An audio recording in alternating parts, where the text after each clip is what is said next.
Welcome to Samba Samba. Enjoy the video. You start by opening your presentation and going straight to play mode so you can test the pointer immediately. Once in play, use a connected trackpad or mouse, or enable iPhone remote in Keynote settings to control the pointer.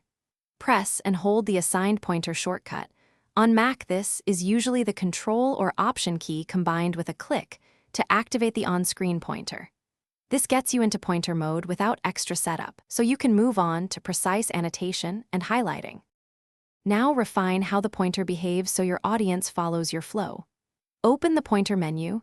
You'll see laser, pen, and highlight options. Pick one based on whether you need temporary emphasis or persistent marks. Make sure to change thickness and color for contrast against slide backgrounds and lower opacity for subtle highlights.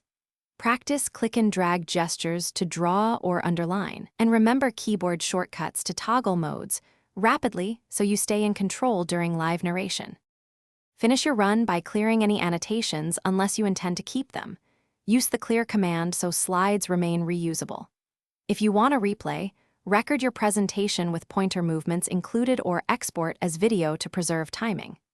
If the pointer stops working, first reconnect input devices, verify Keynote has permission to use input and screen recording, and restart the app.